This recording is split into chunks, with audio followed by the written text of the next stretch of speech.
E aí, meu povo, e aí, Nação Celeste, bora aqui no nosso Raposa News para mais um conteúdo, para mais um vídeo para vocês, sempre te atualizando sobre tudo, na voz dos principais jornalistas que cobrem o maior de Minas ou nas principais mídias. Bora ouvir o Samuel Venâncio, tem notícia atualizadíssima sobre Gerson no Cruzeiro, bora acompanhar tudo isso muito mais a partir de agora para um vídeo bem completinho para vocês, já deixa o like e hype o vídeo, bora que bora. As primeiras do dia nesta segunda-feira, começando aí com a retomada dos trabalhos para o grupo que se reapresentou na última sexta e o início dos trabalhos para o grupo que vai se reapresentar na manhã desta segunda-feira. E aí o Cruzeiro tem todo mundo à disposição do técnico Tite. Hoje se reapresentam o goleiro Cássio, os zagueiros Fabrício Bruno e Vidalba, os laterais Kaique e William, os volantes Lucas Romero, o Wallace e Lucas Silva, o meia Matheus Pereira, o volante Christian e os atacantes Sinisterra, Wanderson, Marquinhos, Arroio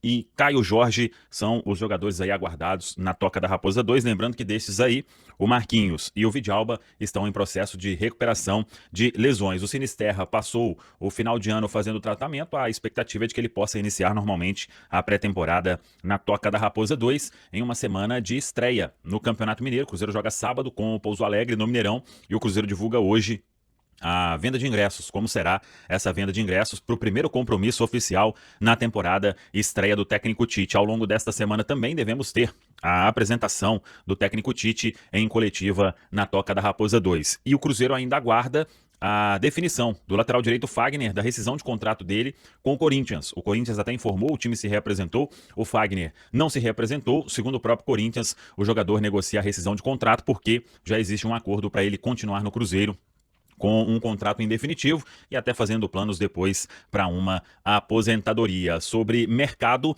é aguardar qual será a resposta do Zenit. O Cruzeiro fez realmente a proposta oficial, inclusão do Jonathan Jesus, mais 12 milhões de euros para ter o meia Gerson. Com o Gerson, tudo já bem encaminhado, mas claro, o principal é se acertar com os russos e com quem a gente conversa, todo mundo é unânime em dizer que será uma negociação bem complexa, mas o Cruzeiro vai fazer muito esforço aí para atender ao técnico Tite, que quer muito o Gerson na Toca da Raposa 2. Matheus Pereira, que volta a treinar hoje, a expectativa é de que ao longo da semana tenha aí reunião do Matheus Pereira com o Cruzeiro, com o staff, porque todo mundo quer acelerar o processo de renovação de contrato. O Caio Jorge também é aguardado hoje normalmente, porque a negociação com o Flamengo ficou naquela segunda proposta que foi recusada prontamente e pelas informações que vêm do Rio de Janeiro, o Flamengo não deve aumentar os valores e com isso não terá nenhuma negociação avançando.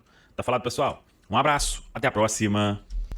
Vamos que vamos, Samuel Venâncio, e temos atualização, tá, nação, importante aí sobre 3 assuntos que o Samuel Venâncio abordou no vídeo. Primeiramente, rapidinho, sobre Fagner.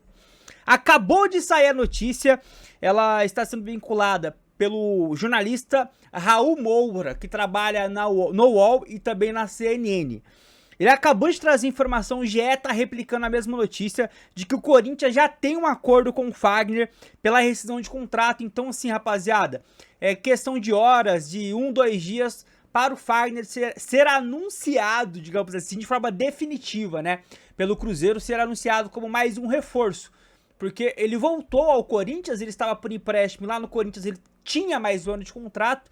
Então é como se fosse uma contratação, principalmente em moldes diferentes, né? Agora ele vai ser o jogador definitivo do Cruzeiro, contrato de 1 aninho com a possibilidade de mais um. Lembrando que o Fagner já tem 36 anos.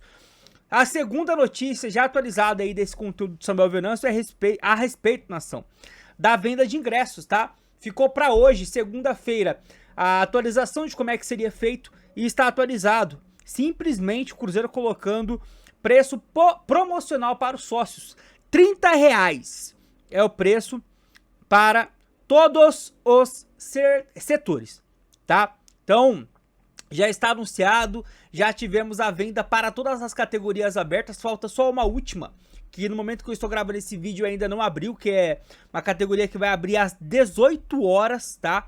Deixa eu ver se eu tenho aqui, não, mas é isso. Então, ingressos promocionais é pra gente ter ali o Mineirão lotado, vai ser difícil contra o Pouso Alegre, início de temporada, time alternativo, mas é pra gente já ter um time bem legal aí um público bem legal para esse início de caminhada, né, na temporada, mesmo com todas essas condições que eu mencionei. E temos uma atualização importante sobre Gerson. Bora colocar na tela? Porque é o seguinte, de repente, para quem tá por fora, o Cruzeiro fez uma proposta, né, oficial para o Zenit pelo Gerson. Ontem o Samuel Venâncio trouxe essa notícia. A proposta foi a seguinte, né? E claro, só lembrando, o Cruzeiro já tem um acordo com o Gerson. O pai do Gerson não foi para BH à toa. Já existe um acordo entre Cruzeiro e jogador. Agora falta com o Zenit, que é a parte mais complexa da história. Então assim, depois de estudar bastante, ouvir o Gerson, enfim, ver todos os prós e contras, o Cruzeiro já deu a primeira proposta nessas últimas horas. E aí, ontem, o Samuel Venâncio trouxe a notícia. Qual foi a proposta? 12 milhões de euros, mais o Jonathan Jesus. O Cruzeiro avalia essa proposta na casa dos 25, 27 milhões de reais.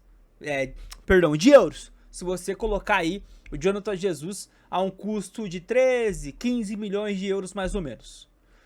O Zenit já recusou essa proposta, nação. Justamente a informação que o Vene Casagrande acabou de trazer. O Zenit rejeitou a última proposta do Cruzeiro por Gerson, avaliada em 27 milhões de euros. Acabou de trazer, tá? Notícia fresquinha. O time russo, como sempre faz nas negociações, dificulta e só vai liberar se os valores chegarem aos desejados. Acho, sendo muito sincero, que há um acordo pelos valores, por um valor abaixo do que o Zenit deseja, mas fato é que essa primeira proposta do Cruzeiro foi rejeitada. Agora, eu posso ser sincero pra você, isso aqui não é pra alarde, isso aqui não é pra desanimar, pra chatear, até porque quem informou em primeira mão sobre essa proposta, que ela estava sendo feita, que foi o Samuel Venâncio, né, de ontem pra hoje, o Samuel Venâncio já meio que cravava que era muito provável que o time russo iria rejeitar essa proposta, né? Até na publicação do Samuel Venâncio, ele falou o seguinte quando ele disse sobre a proposta, ó, abre aspas, começou uma negociação mais firme, mais intensa com o Zenit por Gerson. O clube aguarda a resposta sobre a primeira proposta oficial, vamos aguardar, tendência é que os russos rejeitem. Então é o que aconteceu, né? O Zenit rejeitou, o Cruzeiro já esperava e deve ter pelo menos aí mais 2 cartas na mangas, né? Para uma contraproposta. O Zenit só rejeitou, não entregou uma contraproposta, vai ter que partir do Cruzeiro. A insistência pela negociação é ter paciência e resiliência. Se quiser fazer uma contratação como essa, envolvendo os times como o Zenit, todos os modos operantes, vai ter que ter paciência, vai ter que ter cautela. Na brutalidade não vai dar bom e é o que a gente espera. O Zenit já tem meio que um prazo final para que essa negociação seja concretizada para o Gerson sair ou ficar, que é dia 12 de janeiro, tá? Quando o Zenit se reapresenta para a sequência da temporada. Eles estão de férias, repito, volta no dia 12 de janeiro. Falei fevereiro, eu acho, né? 12 de janeiro é a data, tá? Então uma semaninha para ter essa negociação e sabermos aí qual vai ser o desfecho. Fechado, Nação Celeste! E aí, pra gente encerrar o nosso vídeo, eu quero trazer aqui uma provocação, rapaziada, que envolve o nome do Gustavo Scarpa, meio-campista do Atlético Mineiro, porque eu estou percebendo uma baita oportunidade de mercado, na minha humilde opinião. Olha só essa notícia aqui do Planeta do Futebol. São Paulo avaliou uma investida por Gustavo Scarpa do Atlético. Qual foi a investida? O tricolor sinalizou com um empréstimo com opção de compra, mas o Atlético pediu uma venda por 4 milhões de euros, cerca de 26 milhões de reais. Até o momento não houve avanços, em outras palavras, o Atlético não quer emprestar, aceita negociar, mas tem que envolver money, e esse money é 4 milhões de euros, 26 milhões de reais para um jogador muito interessante. Rapaziada, não seria o Gustavo Scarpa o reserva perfeito para o Matheus Pereira, não? Com potencial até de ser titular, eu não diria nem no lugar do Matheus Pereira, mas de repente pode até jogar junto. Ou até mesmo no lugar do Matheus Pereira. Se o Matheus Pereira de repente não estiver bem, em baixa, você tem alguém ali para poder, né, tomar a posição em um ou outro jogo, dar aquela, digamos, né, mexida com um cara para ele voltar a jogar bem. Pô, faria um bem danado. E pensando no calendário longo, pô, Gustavo Scarpa, apesar de jogar hoje no rival, não tem identificação com o Atlético. Cá entre nós, o máximo que ele ganhou lá foi Mineiro, foi Rural. Pô, cairia como uma luva no que precisamos, pensando em elenco forte. Qual é a sua opinião? Você concorda comigo ou discorda? Já opina. E se chegou até aqui, aquele like, hype o vídeo. Fique com Deus, até a próxima. Tamo junto.